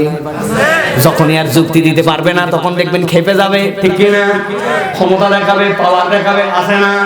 আবার বেকায়দায় বললে ক্ষমাও যাবে, আছে না? বাংলাদেশে একটা পাঁঠা আছে, আমি আমার ভাষায় বলি পাঁঠা না, হিজড়া বোঝা যায় না। কলুর বলদ, নাম শুনছেন না ভাই আপনার? খাসা করে দিচ্ছে দিয়ে বলদ, এরকম টাইপের। কোন সিনেমা টিনেমা করে কি করে না জানা যায় না, কিন্তু বিভিন্ন জায়গায় ফাপড়বাজি আর ডিগবাজি করে করে খায় বেড়ায়। এরকম একটা সে বড় বড় লেকচার দিতে দিতে এত বড় দুঃসাহস, সে বলতেছে সকালবেলা যে সকল প্রতিষ্ঠানে, মসজিদে, মক্তবে ছেলেরা পড়তে যায়, এখানকার ইমামরা সব ছেলেদের সাথে বলাৎকার করে। নাউজুবিল্লাহ বলেন। অপরাধ দু একজনের যারা সংগঠিত হতে পারে, আমরা কখনো এটাকে অস্বীকার করে না, কিন্তু আমরা এটাকে সংশোধন করতে বলি। কিন্তু আপনি ইমামরাই সকল আরবি পড়ায়, এদের প্রতি বিদ্বেষ ছুড়ে বলছেন ইমামরাই মসজিদে যারা কোরআন পড়ায় এরাই সবগুলো এই যে পাপিষ্ঠ হয়ে পাপাচার কাজ করে। এত বড় দুঃসাধ্য কথা ইমানদারের দেশে বসে ইমানদার নাম নিয়ে এইরকম বলদেরাও বলার সাহস পায়, ঠিক কিনা? দেখায় দেয় বললে আবার ক্ষমা চাই। ক্ষমা সকলের জন্য নয়, বুঝতে হবে ভুল সবগুলা কেবল ভুল করে হয় না, ইচ্ছা মনে যেটা থাকে ওই কথাগুলো অনেক সময় মুখ দিয়ে বের হয়, ঠিক কিনা? এদের দ্বারা কি সমাজের কোনো পরিবর্তন হয়েছে আজ পর্যন্ত দেখছেন? কার বেটিরে কেমনে ভাগায় নিয়ে যেতে হবে, কেমনে অসভ্যতা অশ্লীলতার কথা বলতে হবে, সে বলতে বলতে এরকম কথাও আমরা শুনেছি ইউটিউবের মধ্যে। তাকে বলছে আপনি একটা নায়ক মানুষ, নারীদের সাথে আপনার সম্পর্ক 40+ বয়স, বিয়ে করেন না কেন? বিয়ে করলে না কেন নায়কের দাম থাকে না, কিন্তু সে বলছে নারীদের সাথে যদি সম্পর্ক না থাকে তাহলে কি আপনি বুঝেন নায়ক হয়ে থাকা যায়? এর দ্বারা বোঝাতে চায় বিবাহ বহির্ভূত সম্পর্ক, ইটিস পিটিস শয়তানি, এইগুলো তার আমল নামায় আছে। এইরকম লোক আবার ইমামদেরকে নিয়ে বাজে কথা বলতে চায়, ঠিক কিনা? আমরা যখন পুরা দেশে মক্তব প্রতিষ্ঠিত হোক, আমাদের তাহজিব তামাদ্দুন উঠে গেছে, সকালবেলা কোরআনের গুঞ্জরণ উঠে গেছে, স্কুল থেকে শিক্ষা ব্যবস্থা থেকে নৈতিকতার শিক্ষা চলে গেছে, তখন আমরা প্রত্যেকটা জায়গায় আবার মক্তব আন্দোলন করি। ওই সময় ইন্টেনশনালি এইগুলি শয়তানের রূপধারী মানুষ, এরা এখন এইগুলার বিরোধিতা করে, ঠিক কিনা? সমাজে ওদের এক পয়সার অবদান নাই। অশ্লীলতা শেখানো, বেহায়াপনা শেখানো, বাজে কথা শেখানো, বিভিন্ন ইস্যু নিয়ে তারা সমাজের মধ্যে সব সময় টিকে থাকতে যায়।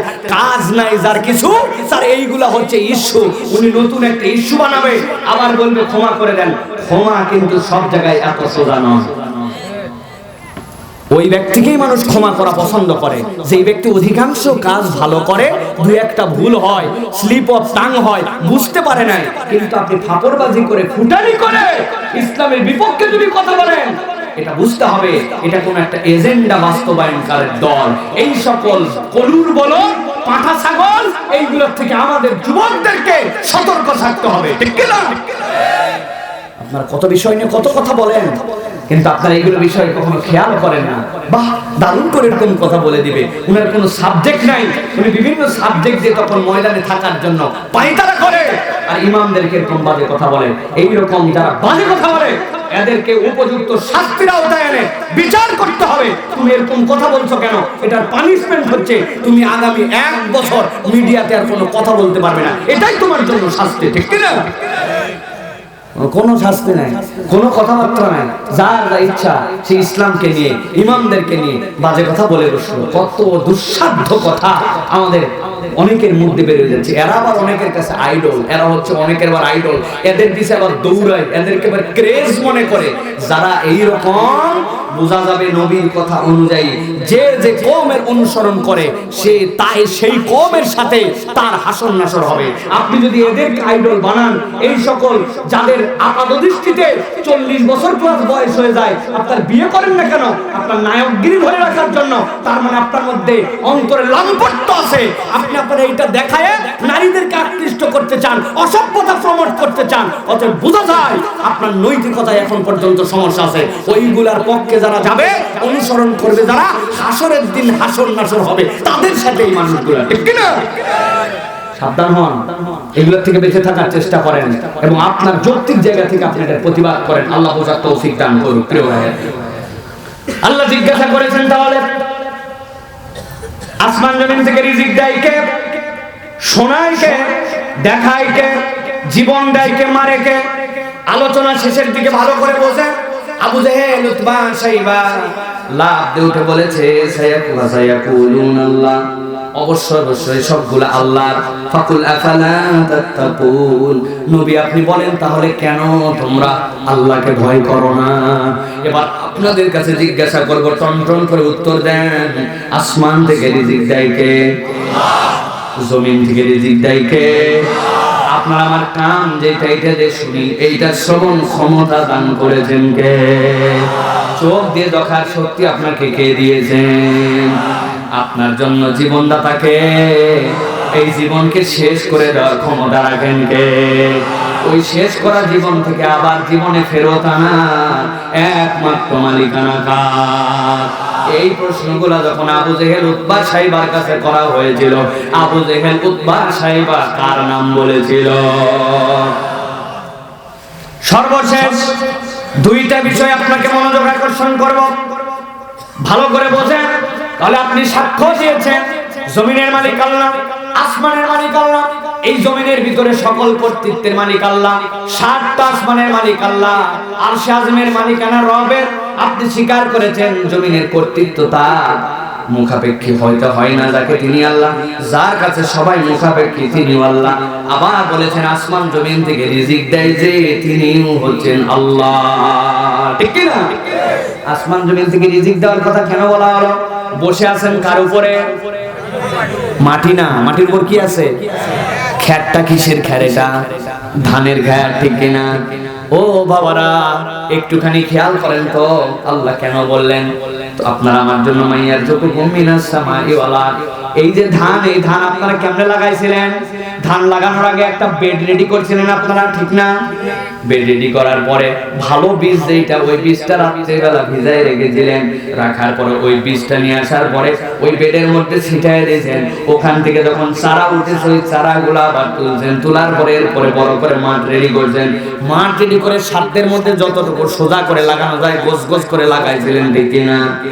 কিন্তু কোনোদিন ভেবে দেখছেন যে বাপ, আপনি যে বেডের উপরে ওই রাত্রেবেলা ভিজায় নিয়ে আসার পরে বীজগুলা বুনে দিয়েছিলেন, ওই বীজগুলা যখন বুনেছেন আপনাকে জিজ্ঞাসা করে ওই বীজের কি যেদিক দিয়ে সেদিক দিয়ে কুশি, আর যেদিক দিয়ে সেদিক দিয়ে চারা শিকড় গজায়?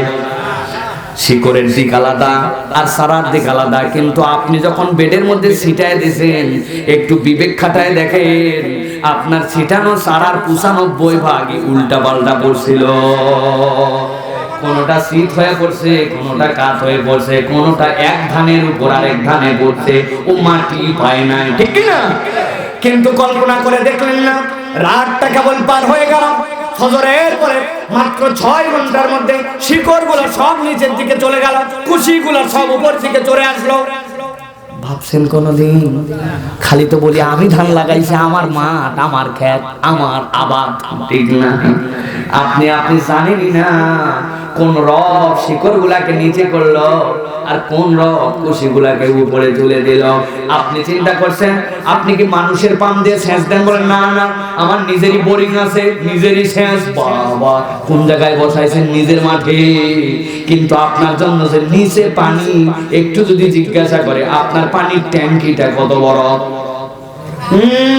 কয় লিটার আপনার ট্যাঙ্কি রিজার্ভ করছেন বলতে পারবেন তো? কি ফুটানি আমার বোরিং থেকে আমি পুনে তুলি, পানি তুলে আমি আবাদ করি। আল্লাহ এই জন্য বলছেন বড় কঠিন জিজ্ঞাসা, বিবেকের আঘাত হানার মতো জিজ্ঞাসা। মাইয়ারযুকুকুম মিনাস সামাই ওয়াল আরদ, আসমান জমিন থেকে তোমাকে খাওয়াই কে? কি দিয়ে খাইছেন আজকে সকালে? ভালো না বাবা?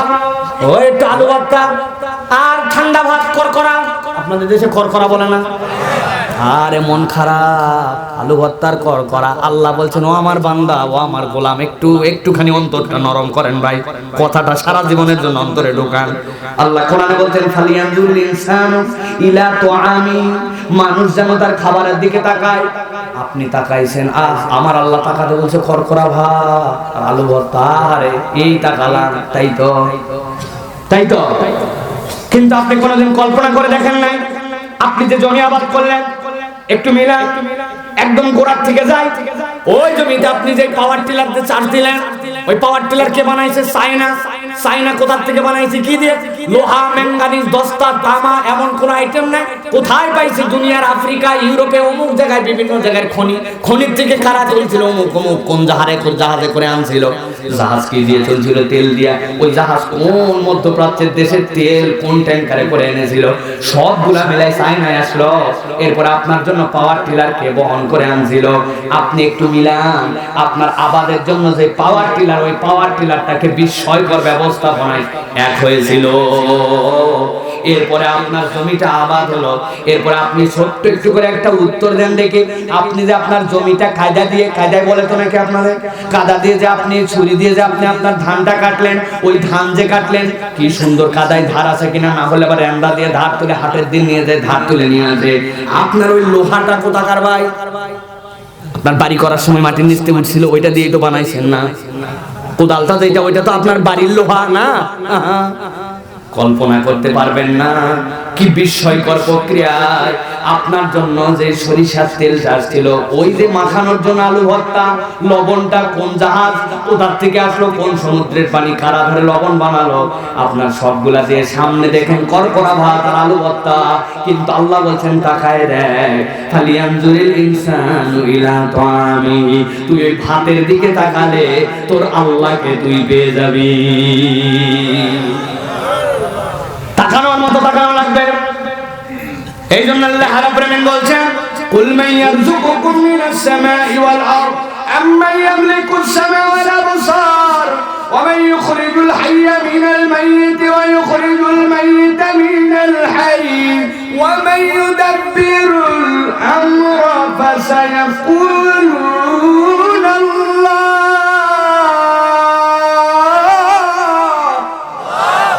আমার আল্লাহ বলছেন, জিজ্ঞাসা করো আসমান থেকে রিজিক দিল কে, জমিন থেকে তোমার খাদ্য দিল কে, চোখ দিল কে, কান দিল কে, এই জগতের ব্যবস্থাপনার দায়িত্ব কর্তৃত্ব কার হাতে? আল্লাহ বলছেন আবু জাহিলদের কাছে, যারা ইসলামের বিদ্বেষে জিজ্ঞাসা করতে দেরি, উত্তর দিতে দেরি নাই, ফাসায়াকুলুনা আল্লাহ, সব আল্লাহ করছে।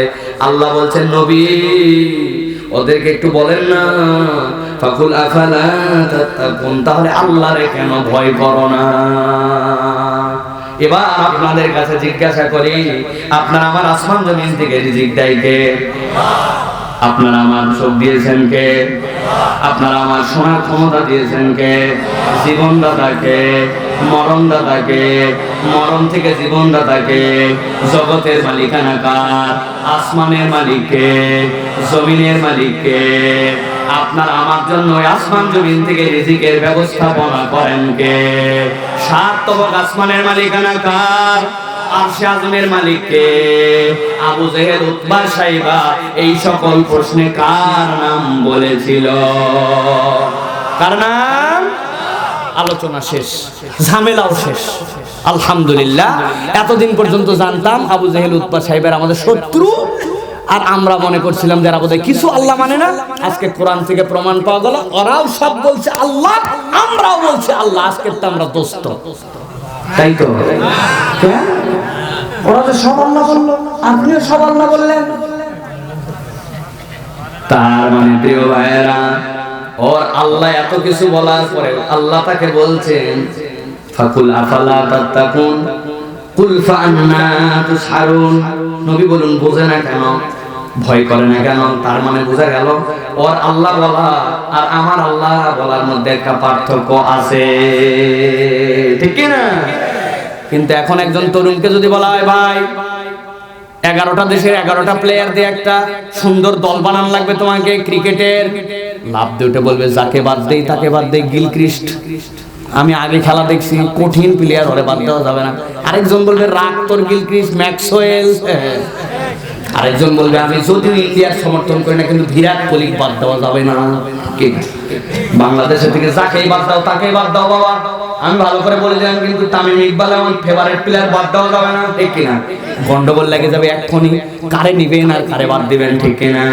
কিন্তু যদি বলা হয় সবগুলা যা বলতে গেলে উৎপাদ সাহেব আল্লাহ বললো, এরাও আল্লাহ বললো, দুইজনের মধ্যে পার্থক্য আছে, তাও বলেন পার্থক্যটা কি বলেন? বলবে এটা হুজুর জানে। কে জানে? হুজুর জানে। কিন্তু আমাদের জানার দরকার আছে কিনা? আর যদি 5-7 মিনিট বলি বিরক্ত হবেন। ভালো করে খেয়াল করেন, আল্লাহ রাব্বুল আলামিন এবার বলছেন কোরআন থেকে আপনাদের জন্য ঈমান শেখানো হবে। ঈমান কেন শেখানো হবে? ইন্নাল্লাযীনা আমানু, মনে আছে তো আপনাদের? একই ভাটা, একই মাটি, একই দিন পুরানো। ইট কয় ধরনের? ভুলে গেছে। কয় ধরন? একটা পিকেট, বলেন কি? আরেকটা ঝামা, আরেকটা 2 নম্বর, আরেকটা, এই তো মনে আছে। আল্লাহ বলছে ও দুনিয়ার মানুষ, এখন একটু মিলাই দেখো সব যে আল্লাহ বললো, তারপর ঈমান হয় না কেন? আল্লাহ বলছেন এবার যাওয়ার পরে জিজ্ঞাসা করেন, সবই তো আল্লাহ বললি, কিন্তু দেখলাম কয়েকদিন আগে ব্যবসা করতে যাবে রিহলাতা শীতাই ওয়ার সাই, যখন তোমাদের শীত আসে তখন দৌড় লাগাও তোমরা ইয়ামেনের দিকে, আর যখন গরম আসে তখন যাও তোমরা সবাই সিরিয়ার দিকে।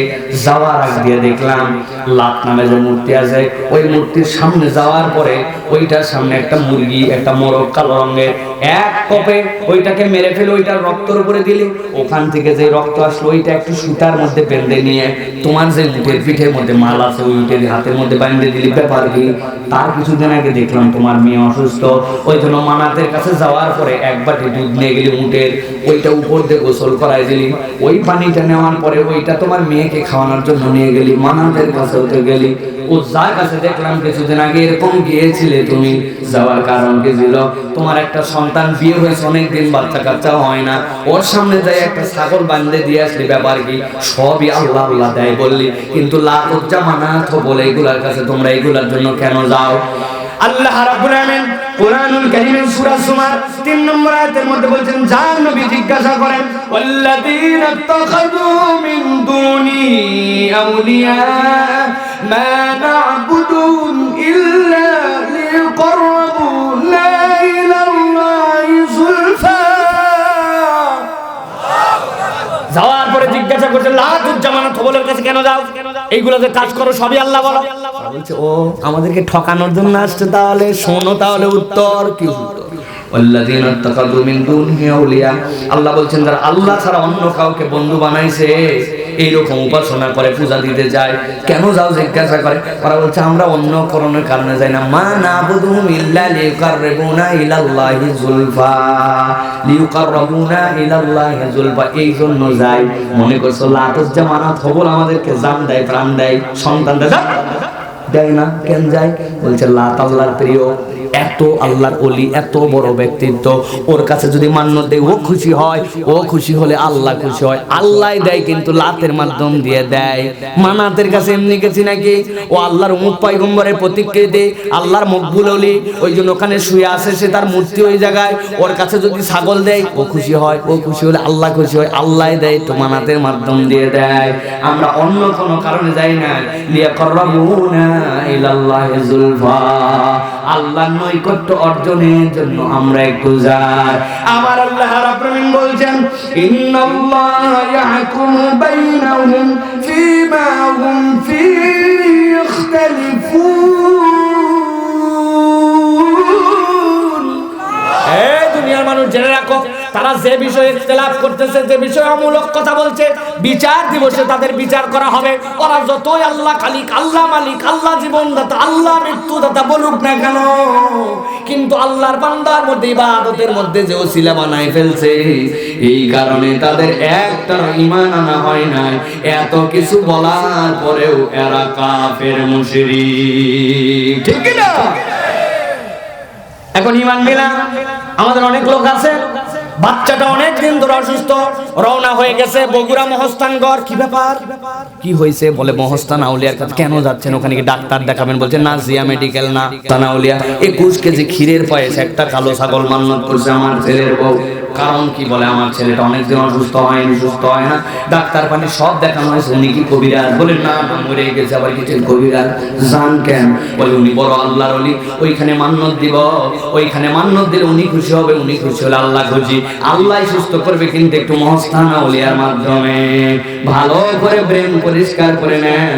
আপনার নামাজ, রোজা, হজ, যাকাত যত যাই করেন, আপনি যদি এই ঈমান রাখেন, আপনার ঈমান আর আবু জেহেলের ঈমানে পার্থক্য নাই, ঠিক না? এরকম লোক আছে কিনা ভাই? আরে আসে মানে বিদেশে চলে যাচ্ছে, ইন্ডিয়ায় কোথায় যাচ্ছে কেউ ফেরে না, খালি হাতে খাজা বাবার দরবারেতে। ভালো কথা তো বাবা, খাজা মঈনুদ্দিন চিশতি আজমেরি রহমাতুল্লাহি আলাইহি কমসে কম 30-40 লক্ষ মানুষকে কালেমার দাওয়াত দিয়েছেন। এই আল্লাহর ওলি না আসলে অনেকের জীবনে তার ওসিলাতে আল্লাহ হেদায়েত মিলেছেন, হেদায়েত যুক্ত না। কিন্তু আজকে তার মাজার কেন্দ্রিক যে ঈমান বিক্রি হয়ে যাচ্ছে মানুষের, এইটার খবর নাই। কেন যাও? বলে আমার বাচ্চা হয় না অনেক দিন, তুমি কি বাচ্চা দিতে বলেন না? বাচ্চা দিবে না তো যাও কেন? যাচ্ছে এই জন্য বড় আল্লাহর ওলি, ওইখানে মান্নত দিলে উনি খুশি, উনি খুশি হলে আল্লাহ খুশি, আল্লাহ খুশি হলে আল্লাহ দিবে, কিন্তু ওই খাজা বাবার ওসিলাই দিবে। বুঝে থাকলে বলেন এই ঈমান আর আবু জেহেলের ঈমানে পার্থক্য আছে। কিন্তু আমাদের দেশে এইরকম ঈমান বিক্রি করা লোক আছে কিনা? টাঙ্গাইলে আছে বাবা? আমার মা বোনেরা ঈমান বিক্রি করে বলে বলবো একটু, যেই দিন ধান নাড়ছে ওই দিনে আকাশে মেঘ। আল্লাহ তো আর কারো দিন দেখতে পায় না, খালি আমি যে দিন নাড়ি সেদিনই দেখে। আছে না? আপনি বলছেন আমার আল্লাহ এক, আমার নবী এক, আমার রাসূল এক। কবরেও যাব আমি মুসলমানদের গোরস্থানে, আপনি ঈমান নিয়ে যাবেন না। গোরস্থানে গেছেন মুসলমানের, কিন্তু হাসর নাসর আবু জেহেলের সাথে হবে, ঠিক কি না? কারণ আপনি আল্লাহর ব্যাপারে উদ্ভট কথা বলে ফেলছেন। বাচ্চা যেটা অসুখ হয়, বাপরে বাপ, গরিব মানুষ ফকির মিসকিনের বাচ্চাগুলা কিরকম, আর আমার বাচ্চাটা আল্লাহ তো খুঁজে পায় না, খালি আমারটা কি দেখে। আছে না? ও ভাই, আপনি স্বীকার করেন না করেন, এরকম কথা আমরা বলি আর বলি, কারণ ঈমানের তারবিয়াত না শিখাইছে নাকি? শিখাইছে? এই জন্য প্রিয় ভাইরা, ঈমান বুঝতে হবে আপনাকে আমাকে। আমার মসজিদে অনেকদিন আগের ঘটনা, সর্বশেষ কথা বলি। আমার মসজিদে হুজুর, আমি রাস্তায় বাস নামাইছি, দোয়া করা লাগবে, চলেন। কি দোয়া? আর বিসমিল্লাহ বলে উঠলেই তো দোয়া হয়ে গেল, মনের আবেগ। চলেন বিসমিল্লাহ, আল্লাহ তোমার এই বাসের মধ্যে বরকত দেখ, নিরাপদে রাখুক, এইটুকুই তো দোয়া। যাওয়ার পরে দেখি বাসের সামনে লেখা হযরত শাহজালাল রহমাতুল্লাহি আলাইহি, নিজ দিয়ে লেখা আল্লাহর নামে চলিলাম। দরজার সামনে বাবা বগদাদি, কি ব্যাপার? ওই জায়গায় আল্লাহর ওলির নাম শাহজালাল রহমাতুল্লাহি আলাইহি, ভালো কথা, কিন্তু দিলেন কেন? দরজার সামনে বগদাদি, নিজ দিয়ে আবার বিসমিল্লাহ। ব্যাপার কি? ওই হুজুর আর বলেন না, ঋণ করে বাস কিনছি, ড্রাইভারদের যে অবস্থা খারাপ, কোথায় যায় যে লাগাই দেয়, কি যে করে, সবসময় টেনশনে থাকি, টাকা জমা দেওয়ার আগে কি না কি করে ফেলে। এই জন্য আল্লাহর নামের সাথে বড় বড় আউলিয়াদের নাম দিয়ে রাখছি, যাতে ওনারা একটু নজরে নজরে রাখে। ভালো করে বুঝে থাকলে বলেন, কবরে চলে যাওয়ার পরে আউলিয়ায়ে কেরামকে আপনার বাসের দিকে নজর দেওয়ার জন্য বসে আছে। আর আপনি যদি মনে করেন আউলিয়া কেরামের নাম দিলে ওই জায়গাতে আল্লাহ খুশি হয়ে যাবে, আল্লাহ খুশি হলে ওই ওলির ওসিলায় আপনার বাস রক্ষা হবে, আপনার ঈমান থাকবে। আহলে সুন্নাত ওয়াল জামাতের আকীদা, আপনি ইবাদতের মধ্যে কোন কাউকে ওসিলা মানতে পারবেন না, ঠিক না? কিরে চুমু দিচ্ছিস কেন? করে হুজুর দেখছেন হাতের মধ্যে লাল সাদা সুতা, এটা আজমির শরীফ থেকে আনছে। নজরবন্ধ কি বন্ধ আছে না? কোমরের মধ্যে ঝুলাই দিয়েছে তাবিজ, গলার মধ্যে তাবিজ, হাতের মধ্যে তাবিজ, আছে না? ওটা নামাজ পড়ি না পড়ি তাতে কি যায় আসে, কিন্তু তাবিজ কোনো সময় ছোটে না, আছে না? ওর মনের মধ্যে ঈমান হয়ে গেছে, এইটাই তার জন্য গা বন্ধ। আল্লাহর নবী গা বন্ধ শিখালো এক ধরনের, উনি বানালো গা বন্ধ আরেক ধরনের। ভালো করে বোঝেন, এইগুলার কারণে অনেক সময় আমাদের ঈমান চলে যায়। অতএব ঈমানের থেকে দাম বেশি কিছু নাই, ঈমানের তালিম সবার আগে লাগবে, ঠিক কি না? তাহলে প্রিয় ভাইরা, ইন্নাল্লাযিনা আমানু, আমাদের আজকে কনসেপ্ট ক্লিয়ার হবে যে আল্লাহ এবং বান্দার মধ্যে ইবাদতে কোনো ওসিলা মানা লাগে। হুজুরের কাছে যাও, পীর সাহেবের কাছে যাও, মাজারের কাছে যাও, উনার ওসিলায় আপনার হবে, জি না। আল্লাহ এবং বান্দার মধ্যে ইবাদতে কোনো ওসিলা। ঈমান পরিষ্কার তো নাকি ভয় পাবেন একটু একটু? একজন বলছে জটা বাবা করছে, চটানোর দরকার নাই, থাকলেও থাকতে পারে, কার মধ্যে কি আছে বলা যায় না। আমি বলি ওর মধ্যে অন্তত গু আছে, এইটা বলা যায়। ব্যাককল চুল জট বানায় রাখছে, ফরজ গোসল হলে ফরজ গোসলের পানি সব জায়গায় পৌঁছানোর কথা, ওর গায়ে গুয়ের মাসে বসে না, আর তুমি কও ওর মধ্যে কিছু থাকলেও থাকতে পারে, তোমার ঈমানে ঝামেলা আছে, ঠিক কি না? এবং আমাদের ঈমান নষ্ট করছে প্রিয় ভাইরা। অতএব এই যুবক, তরুণ, যুবক, ইয়াং, ছোটরা, ভালো করে ঈমান বুঝে নাও বাবা। তোমাদের সামনের দিন কঠিন দিন, মুরব্বীরা ভালো দিন পার করে চলে গেছে, আসতেছে দিন, কঠিন ফিতনার যুগ, তোমার কথায় কথায় ঈমান শেষ করে ফেলবে, তোমার এমন জায়গায় বলাবে তোমার ঈমান চলে যাবে। ইউরোপে অলরেডি শুরু হয়ে গেছে। ইউরোপে if you want to entrance in school, আপনি কোন স্কুলে যদি ঢুকতে চান, you have at first to say 5 thing yes. 5টা বিষয় আপনাকে ইয়েস বলতে হবে, তারপরে স্কুলে ঢুকতে পারবেন। ইয়েস নাম্বার 1, সমকামিতাকে তুমি সমর্থন করো। ইয়েস বললে আপনি ঢুকবেন, না হলে বলবেন না। মুসলমানের বাচ্চা ইউরোপে গেছে, ওকে ওই স্কুলে পড়ার জন্য পড়ার সাথে ইয়েস বলে ঢুকতে হয়। বলেন তো আর ঈমান থাকবে? না খায় থাকতে রাজি আছি, মানুষের ভিটায় কাজ করে খেতে রাজি আছি, কিন্তু ঈমান বিসর্জন দিয়ে মরতে রাজি না। এই বোধ কিভাবে জাগ্রত হবে? এই বোধ যেখানে জাগ্রত হওয়ার কথা ছিল সেই জায়গা মরে গেছে, সেই জায়গায় আর বোধের জায়গা নাই, সেটা ঈমানহীনতার জায়গা। এই মাহফিলগুলো আছে বলে আপনারা আজ পর্যন্ত ঈমানের রিচার্জ হচ্ছে। এইগুলা এখান থেকে দুটো ঈমানের কথা মানুষ শিখে যায়, আল্লাহর রাসূলের কথা শুনে যায়। আল্লাহ আমাদেরকে বোঝার তৌফিক দান করুন, বলেন আল্লাহুম্মা আমিন। ঈমানের উপরে কোনো প্রশ্ন নাই, ঈমানের উপরে কোনো কম্প্রোমাইজ নাই। আল্লাহ আমাদেরকে বোঝার তৌফিক দেন, আল্লাহ রাব্বুল আমিন আমাদেরকে কবুল করেন। কয়েকটা প্রশ্ন আসছে, আমরা উত্তর দিয়ে ইনশাআল্লাহ আজকের আলোচনা শেষ করব। অনেক রাত হয়ে গেছে, আলহামদুলিল্লাহ অলমোস্ট আমি প্রায় 2 ঘন্টা কথা বলে ফেলছি। প্রিয় ভাইয়েরা, আমরা কয়েকটা প্রশ্নের উত্তর দিয়ে আমরা শেষ করব ইনশাআল্লাহ। আর আপনাদের জন্য পুরস্কার আছে, 2 জনকে 2টা পুরস্কার দেব আজকের মাহফিলের উপরে যে উত্তর দিতে পারবেন। আমার ভাইয়েরা চমৎকার আয়োজন করছে, কি কঠিন কঠিন প্রশ্ন দিছে, আর আমি যে কি খুশি হয়েছি। মহিলা মানুষ 1 নম্বর হয়েছে, খেয়াল করছেন? হ্যাঁ, ছেলেরা হাতে সময় নাই, এরা মোবাইল চাপতে চাপতে এদের হাতে সময় নাই, মেয়েদের হাতে তাও একটু সময় আছে, ঠিক কি না? এই উদ্যোগ আমাদের চলমান রাখতে হবে, আল্লাহ তৌফিক দান করুন। প্রিয় ভাইরা, একজন প্রশ্ন করেছেন, টনসিল থাকায় অজুতে ঠান্ডা লাগে, এই জন্য আমি কুলি করি না অনেক সময়, এভাবে অজু করলে কি অজু হবে? মেহেরবানি করে জানতে চাই। প্রিয় ভাইরা, আমরা জানি অজুর ফরজ 4টা আমাদের জন্য। মুখমণ্ডল ধোয়া, মাথা মসা করা, উভয় হাতের কনুই সহ ধোয়া, টাকনু সহ ধোয়া, এই 4টা আমাদের জন্য ফরজ। আর রাসূলুল্লাহ সাল্লাল্লাহু আলাইহি সাল্লাম থেকে আমাদের জন্য অনেকগুলো সুন্নত এসেছে, এর মধ্যে সবচেয়ে ইম্পর্টেন্ট সুন্নত 2টা। একটা হচ্ছে প্রত্যেক অঙ্গ প্রত্যঙ্গ 3 বার ধোয়া, আর ওযু করার শুরুতে কুলি করা। ইনদাল আহনাফ, হানাফি ফকিদের মতামত অনুযায়ী ওযুতে কুলি করা সুন্নতে মুআক্কাদা। কিন্তু আপনি যদি এইটা ছেড়ে দেন, কোনো যৌক্তিক কারণ থাকে, আপনার টনসিল ফুলে যাবে ঠান্ডাতে, আল্লাহ তো সেই জায়গায় আপনাকে তায়াম্মুমেরও বিধান দিয়েছেন, কিন্তু ওই ক্ষেত্রে আপনার ওযু হয়ে যাবে। কিন্তু গড়পড়তা আপনি ওযুই যদি বাদ দিয়ে দেন, তাহলে কিন্তু আপনার জন্য হবে না। আমি কত জায়গায় মাঝে মাঝে বাধ্য হয়ে ওযু করি, কিন্তু আমি কুলি করি না। এমন জায়গায় যাই, জায়গার পানি দেখে আমি বুঝি এই পানিটা শুদ্ধ পানি নয়, আমি মুখে দিলে সারা দেশ সফর করি, আমার পেট নষ্ট হয়ে যাবে সাথে সাথে। এমন পানি, এমন অপরিচিত পুকুরে আমাকে ওযু করতে হচ্ছে, তখন বাধ্য হয়ে ছেড়ে দিলে চলবে। কিন্তু মনে রাখতে হবে, এই কুলি করাটা ফিকুল আহনাফের নিকটে এইটা হচ্ছে সুন্নতে মুআক্কাদা, অতএব এইটা ইচ্ছাকৃতভাবে ছেড়ে দেওয়া যাবে না। ইচ্ছাকৃত ছেড়ে দিলে আপনার ওযুর পূর্ণাঙ্গতা আসবে না। কিন্তু অসুস্থতার জন্য যদি আপনি বাদ দেন, অথবা ধরেন বাদ পড়ে গেছে, তাহলে আপনার ওযু হয়ে যাবে, নামাজও হয়ে যাবে। আশা করি আপনাকে বোঝাতে পেরেছি। একজন প্রশ্ন করেছেন, ফরজ গোসলে অনেক সময় হাতের আঙ্গুলের পানি বালতিতে পড়ে যায়, গরম পানি দিয়ে অনেক সময় মিশিয়ে বালতিতে পানি থাকার কারণে এই পানি ফেলে দিয়ে নতুন করে পানি মিশিয়ে গোসল করার সুযোগ হয় না। এক্ষেত্রে আমার জিজ্ঞাসা, হাতের আঙ্গুলের পানি পড়লে কি সেই পানি দিয়ে গোসল করলে ফরজ গোসল আদায় হবে?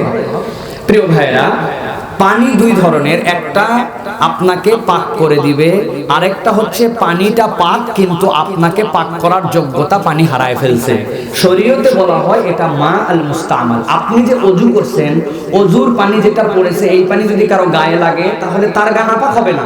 কিন্তু ওই ওযু করার পানি দিয়ে আপনি যদি ওযু করেন, গোসল করার পানি দিয়ে যদি আপনি গোসল করেন, ওই পানি আপনাকে আর পাক বানাতে পারবেন না। ব্যাপারটা বুঝতে পারছেন?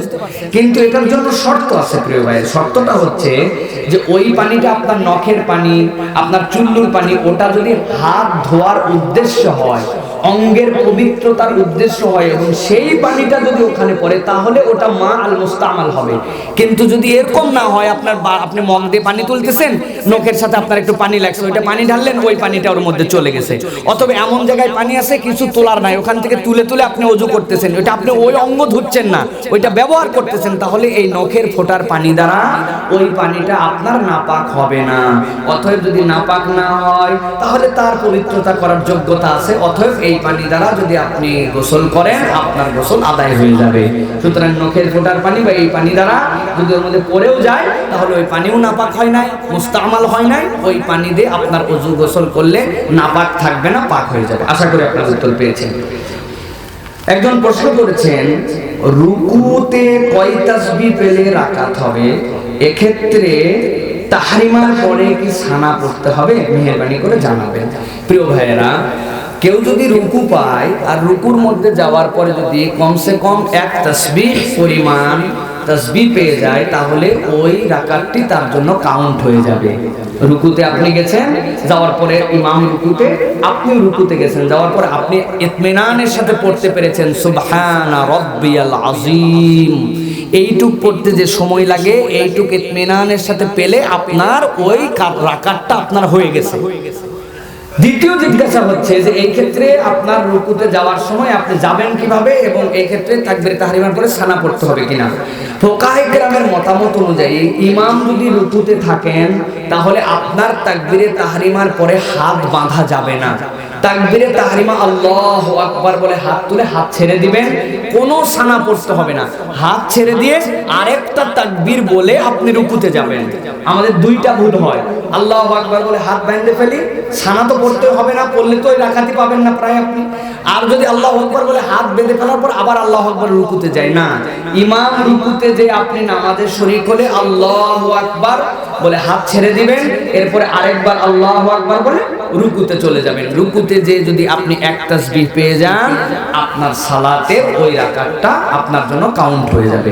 আশা করি আপনার উত্তর পেয়েছেন। সুদী ব্যাংকের সিকিউরিটি গার্ডের চাকরি করা যাবে কিনা? ইমানের দাবি অনুযায়ী সুদ যে লেখে, সুদ যে দেয়, সুদের সাথে সংশ্লিষ্ট হয়, সুদ যে খায়, সুদের সহযোগিতা করে, এগুলো সব কিছুর সাথে আমাদের কোনো সম্পর্ক থাকবে না।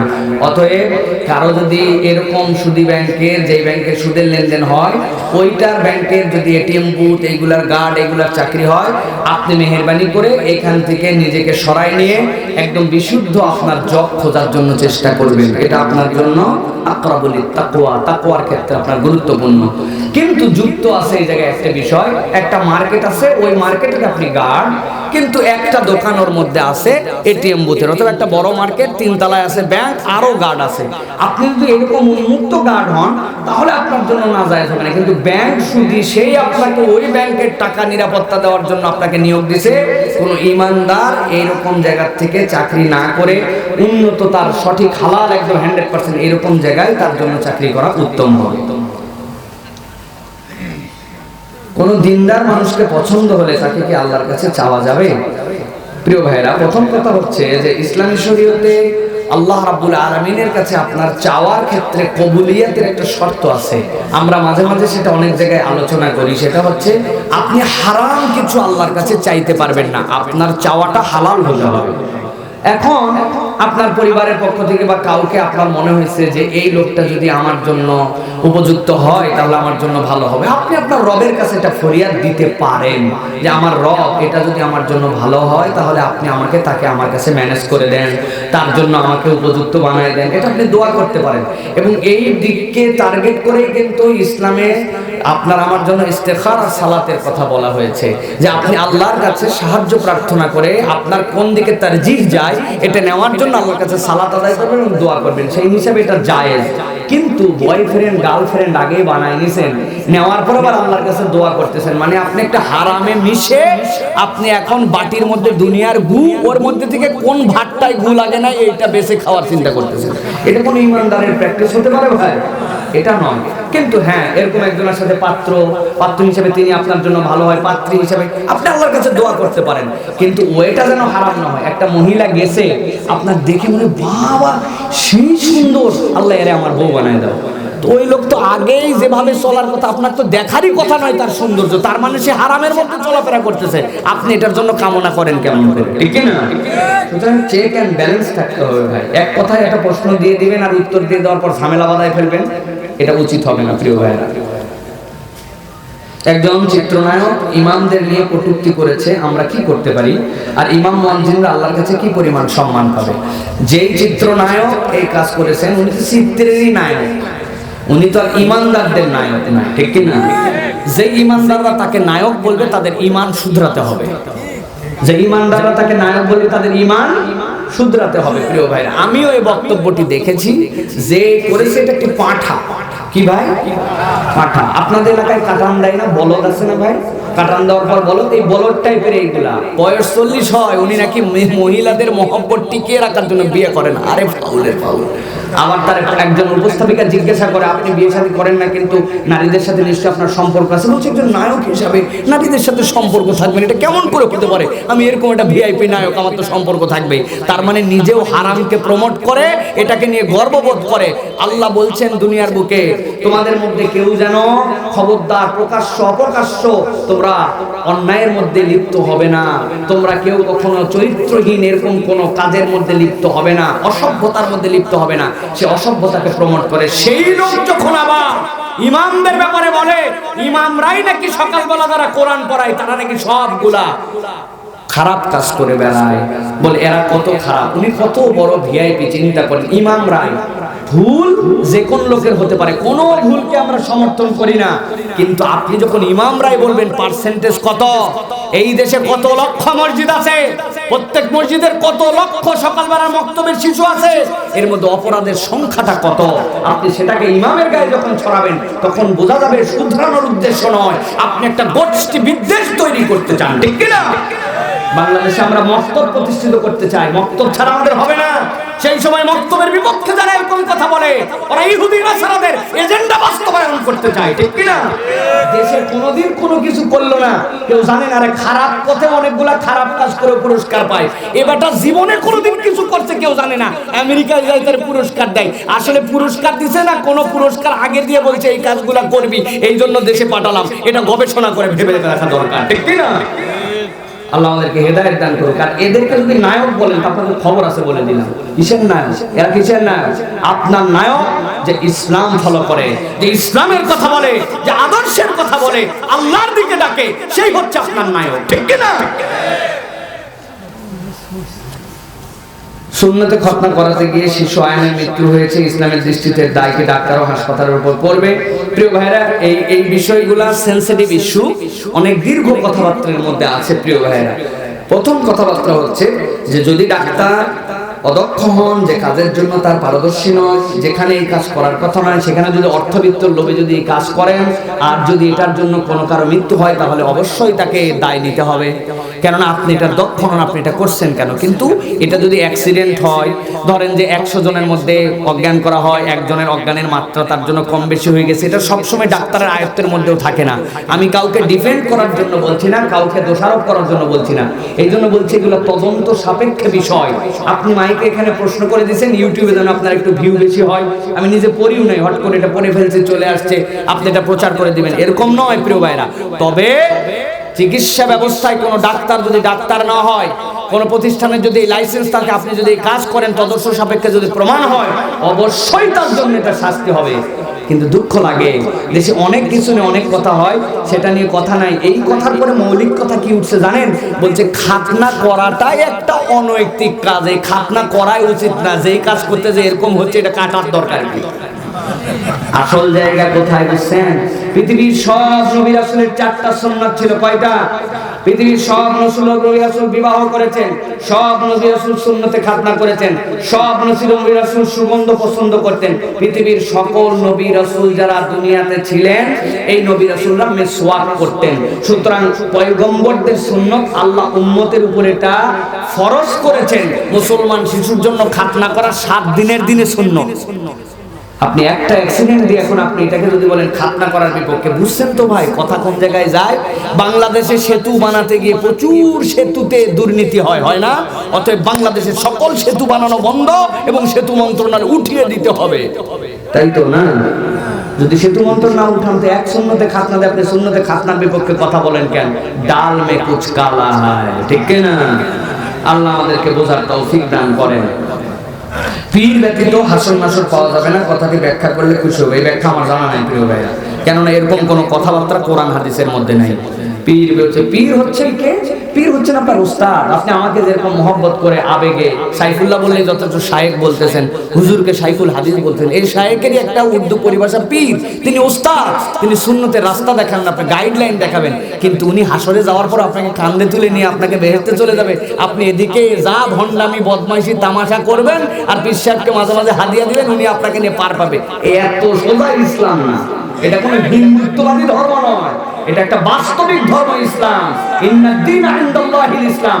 আল্লাহর দেখানো পথ ও পদ্ধতিতে না চললে আপনি মুহাম্মদ সাল্লাল্লাহু আলাইহি ওয়াসাল্লামের উম্মত হলেও মাফ পাবেন না। নবীর উম্মত হতে হবে আপনাকে। নবীর কাছে আসবে না, আসার পরে নবীজি পানি দিতে লাগবেন, তারপরে ফেরেশতারা বলবে ইয়া রাসূলুল্লাহ খবরদার পানি দিবেন না, সৌকান চলে যাও। বলে আমার উম্মত কেন সরাও?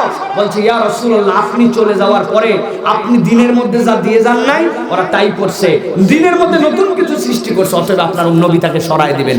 নবীর উম্মতের দপ্তরে থাকতে পারেন না আপনি, আর আপনার পীর সাহেব আপনার কান্দে করে নিয়ে চলে যাবে, এত সোজা।